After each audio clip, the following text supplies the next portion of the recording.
معزز ناظرین السلام علیکم۔ سلطان محمد فاتح کے بولم 34 کے پارٹ 6 میں خوش آمدید۔ ایپیسوڈ کے آغاز میں سلطان کے سامنے ہارون موجود ہوتا ہے۔ سلطان کہتے ہیں تم اب تک خاموش کیوں تھے اور اب بول کیوں رہے ہو؟ ہارون کے نہ بولنے پر اسحاق غصے سے کہتا ہے بولو کمینے آدمی، تمہارے سامنے سلطان ہے۔ ہارون کہتا ہے میرے ضمیر نے مجھے بہت ملامت کی، میں نے مسلمان ہونے کے بعد بہت سوچا، میں سمجھ گیا کہ میں ایسے جرم کے ساتھ رہ نہیں سکتا، میں نے اسی لیے اقرار کر لیا۔ سلطان کہتے ہیں جب تم نے شیخ حق شمس الدین کو مایوس کیا، کیا تمہارے ضمیر نے تمہیں تب پریشان نہیں کیا؟ ہارون تم نے ان کے سائے میں پناہ لی اور تم نے اعلان کیا کہ تم پاک و پاکیزہ ہو گئے ہو۔ جواباً ہارون کہتا ہے میں بہت افسردہ ہوں، بہت۔ یہ سن کر سلطان اس کے پاس آتے ہیں اور کہتے ہیں سنو، اگر تمہیں کچھ معلوم ہے تو مجھے اس کے بارے میں بتاؤ، ڈرو نہیں۔ مگر ہارون کو جواب دینے کے بجائے اپنا سر جھکا لیتا ہے۔ دوسری طرف قلندر دوغان سے کہتا ہے کاش یہ زمین پھٹ جائے تو میں اس میں شرمندگی کے مارے گھس جاؤں، ہم یہاں مرنے کے لیے آئے ہیں جناب، ہمیں بھی معلوم تھا کہ ہمارے ساتھ کیا ہونے والا ہے، لیکن ہم نے سوچا کہ ہمارا انجام ہمت کے ساتھ ہوگا، غداری کے ساتھ نہیں۔ بلتائی اغلوں کو انہوں نے اس کے خیمے میں مارا اور ہم نے مرتضیٰ کو اپنے ہاتھوں سے مارا،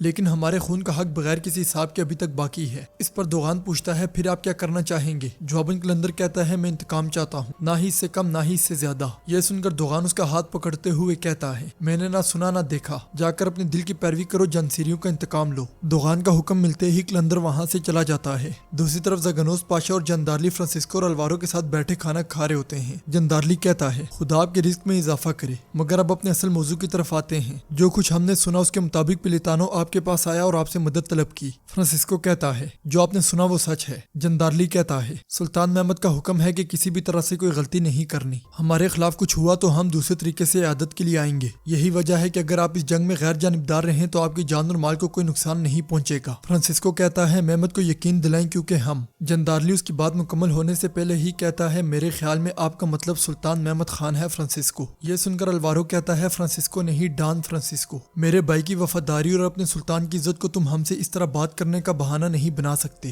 ہم اگر نہ ہوتے تو تم سمندر میں ڈوب جاتے، ہم نے تمہیں بچا لیا اور تمہارے لیے دسترخوان بچھایا، اگر ایسے ہی بولتے رہے تو آپ کے سلطان کو کٹی ہوئی زبان والا وزیراعظم ملے گا۔ یہ سن کر جندارلی اپنا ہاتھ خنجر پہ رکھ دیتا ہے، جبکہ فرانسسکو اٹھ کر اپنے بھائی کو ایک زوردار تھپڑ دے مارتا ہے۔ وہاں موجود جاوی بھی یہ سارا منظر غور سے دیکھ رہا ہوتا ہے۔ ساری صورتحال کو دیکھ کر زگنوس پاشا بات کو ادھر ادھر کرنے کے لیے کہتے ہیں ہمیں بیٹھ کر میٹھا کھانا چاہیے۔ خلیل پاشا کیا یہ ٹھیک نہیں ہے؟ یہ سن کر جندارلی کو جواب دینے کے بجائے ادھر ادھر دیکھنے لگ جاتا ہے۔ ادھر سلطان ہارون سے کہتے ہیں اگر سچ بولو گے تو میں تم سے وعدہ کرتا ہوں کہ کوئی تمہیں ہاتھ بھی نہیں لگائے گا، یہ سلطان کا وعدہ ہے۔ مگر ہارون کہتا ہے میں نے وہ سب کچھ کہہ دیا جو میں جانتا ہوں۔ سلطان پھر سے کہتے ہیں دیکھو مومن مومن کا بھائی ہے، سب سے اہم چیز جو اس کے کندھوں پر آتی ہے وہ بھائی چارے کو برقرار رکھنا ہے۔ اگر تم کسی سے ڈر کر یہ جرم برداشت کر رہے ہو، جان لو کہ جب تک میں زندہ ہوں تمہیں یا تمہارے چاہنے والوں کو کوئی نقصان نہیں پہنچے گا۔ یہ سن کر ہارون جیسے ہی کچھ بولنے لگتا ہے سپاہی وہاں آ کر کہتا ہے اتماجہ آنے کی اجازت چاہتا ہے۔ سلطان سپاہی کو روکتے ہیں تو سپاہی کہتا ہے میرے سلطان ان کا کہنا ہے کہ بہت ضروری بات کرنی ہے۔ اجازت ملتے ہی اتماجہ وہاں آتا ہے اور غصے میں ہارون کی جانب دیکھنے کے بعد کہتا ہے میرے سلطان ایورانوس اغلو کی طرف سے قاصد آیا ہے، شہزادے کی طرف نکلنا ہے۔ یہ سن کر سلطان اسحاق سے کہتے ہیں اسحاق اب آپ کرارگاہ کے منتظم ہیں، ہارون کے معاملے کو باریک بینی سے دیکھیں، میں جب واپس آؤں گا تو خضر چلیبی کی تحقیقات ختم ہو چکی ہوں گی، ہم تب فیصلہ جاری کریں گے۔ یہ کہتے ساتھ ہی سلطان وہاں سے آگے بڑھ جاتے ہیں، جبکہ اتماجہ ہارون کو دیکھنے لگ جاتا ہے۔ باہر قلندر جنسیری سپاہیوں کے ساتھ موجود ہوتا ہے۔ سلطان نے جس سپاہی کا ہاتھ کاٹا تھا وہ کہتا ہے غور سے دیکھیں آغا صاحبان، یہ بازو صرف آپ کے بھائی کا بازو نہیں ہے بلکہ سب کا ہے، یہ اس بات کا ثبوت ہے کہ کافر ہیری جتنی ہماری کوئی قیمت نہیں ہے۔ دوسرا آغا کہتا ہے اس نے اپنے جرم کا اعتراف بھی کر لی، ابھی تک تفتیش کیوں کر رہے ہیں؟ پھر تیسرا کہتا ہے کیا ہم اپنے بھائی کا خون زمین پر رائے گا جانے دیں گے؟ وہاں موجود قلندر کہتا ہے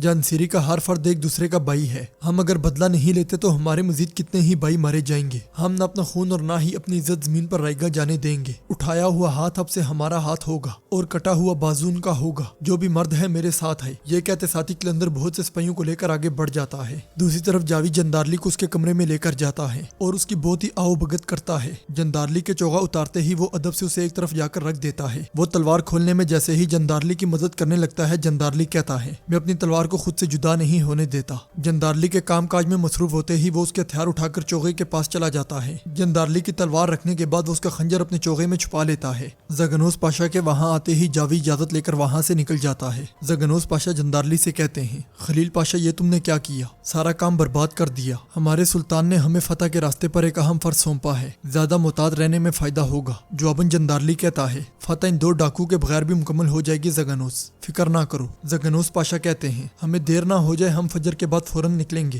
فرانسسکو نے بیڑا تیار کر دیا ہے، ہم اس کے ساتھ چلیں گے۔ یہ کہتے ساتھ ہی زگنوس پاشا وہاں سے چلے جاتے ہیں۔ سلطان کی قرارگاہ میں قلندر کی قیادت میں آنے والے سپاہی ہمیں خون چاہیے، ہمیں انتقام چاہیے کے نعرے لگاتے ہوئے آگے بڑھ رہے ہوتے ہیں۔ یہ دیکھ کر درویش اور سپاہی قیدیوں کو اپنے پیچھے کر لیتے ہیں۔ اسحاق کا کمانڈر قلندر سے کہتا ہے آپ جو کچھ کر رہے ہیں وہ بغاوت ہے آغاؤ، ہمارے سلطان کے حکم سے ان قیدیوں کو زندگی بخشی گئی ہے۔ جواباً قلندر کہتا ہے ان قیدیوں نے ہمیں تکلیف دی ہے، ہمارے سامنے سے ہٹ جاؤ۔ یہ سن کر کمانڈر کہتا ہے کیا تم سلطان کے حکم کے مقابل آ رہے ہو؟ مگر قلندر کہتا ہے میں نے کہا ایک طرف ہٹو ورنہ ہمارا غضب تمہیں بھی جلا دے گا۔ اس سے لمحے اسحاق بھی وہاں آتا ہے اور غصے سے کہتا ہے یہ تم لوگ کیا کر رہے ہو؟ جواباً سب سپاہی کہتے ہیں ہم انتقام چاہتے ہیں، ہم انتقام چاہتے ہیں۔ اسحاق انہیں روکتے ہوئے کہتا ہے بیوقوف لوگو تم کیا کر رہے ہو؟ یہ بغاوت ہے، تم لوگ کس کے حکم کے مخالف جا رہے ہو؟ پھر قلندر سے کہتا ہے میری طرف دیکھو قلندر، میں اچھی طرح جانتا ہوں کہ یہ سب تمہارے پیچھے نکلے ہیں، فوراً اپنے پیچھے والوں کو لو اور واپس چلے جاؤ اور اپنے بارے میں دیے جانے والے فیصلے کا انتظار کرو۔ مگر قلندر کہتا ہے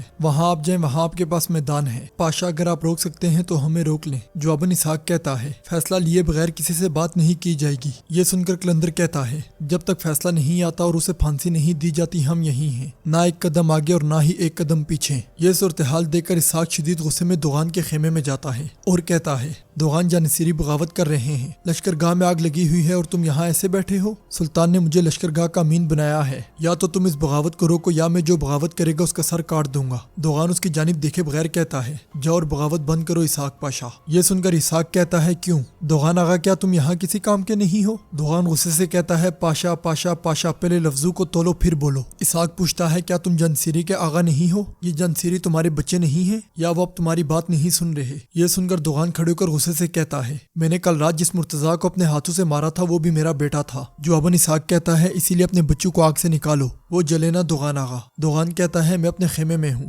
میں نہ سن سکتا ہوں نہ ہی دیکھ سکتا ہوں کہ کیا ہو رہا ہے، ویسے بھی ذمہ داری تمہاری ہے، جاؤ اور روک لو انہیں اگر تم روک سکتے ہو تو۔ یہ کہتے ساتھ ہی دوغان بیٹھ کر اپنی تلوار تیز کرنے لگ جاتا ہے اور اسحاق غصے سے اپنے دانت پیس لیتا ہے۔ ناظرین اس کے بعد آپ دیکھیں گے رات کے وقت ڈان الوارو آگے بڑھ رہا ہوتا ہے اور خنجر نکالتے ہوئے کہتا ہے خلیل تم اپنی گستاخی کی قیمت ادا کرو گے۔ یہ کہتے ساتھ ہی وہ آگے بڑھنے لگتا ہے تو وہاں آنے والا جاوی اسے روک لیتا ہے اور اسے ایک کمرے میں لے جاتا ہے۔ ڈان الوارو پوچھتا ہے تم یہاں کیا کر رہے ہو؟ جواباً جاوی کہتا ہے میں تمہیں غلطی سے بچا رہا ہوں۔ ڈان الوارو کہتا ہے کیا ہم خلیل کی غلطی کو بغیر سزا کے چھوڑ دیں؟ جاوی اس کے علاوہ اگر میں نے اسے مار دیا تو میرا بھائی جنگ میں جائے گا۔ جواباً جاوی کہتا ہے اگر تم نے اسے مار ڈالا تو جو کچھ میں نے کہا اس میں سے کچھ نہیں ہوگا، اگر تم یہ یقینی بنانا چاہتے ہو تو میری مدد کرو گے۔ ڈان الوارو پوچھتا ہے کیسے؟ یہ سنتے ساتھ ہی جاوی جندارلی کا خنجر اس کے سینے میں گھومتے ہوئے کہتا ہے ایسے۔ ڈان الوارو زمین پہ گرتے ساتھ ہی مر جاتا ہے اور جاوی کہتا ہے یقیناً اب تمہارا بھائی محمد کے خلاف جنگ میں جائے گا۔ یہ کہتے ساتھ ہی جاوی وہاں سے چلا جاتا ہے۔ دوسری طرف اسحاق بے چینی کے عالم میں ادھر ادھر ٹہل رہا ہوتا ہے۔ اسی لمحے وہاں خضر چلیبی آتے ہیں۔ خضر چلیبی کو دیکھ کر اسحاق ایک دم سے پوچھتا ہے قاضی صاحب کیا فیصلہ ہو چکا ہے؟ جواباً خضر چلیبی کہتے ہیں فیصلہ انسانی زندگی کا ہے، میں یہ نہیں کہہ سکتا کہ میں متفق ہوں یا متفق نہیں ہوں۔ اسحاق کہتا ہے ٹھیک ہے لیکن جانصیری خون چاہتے ہیں، بدلہ چاہتے ہیں، انتقام چاہتے ہیں،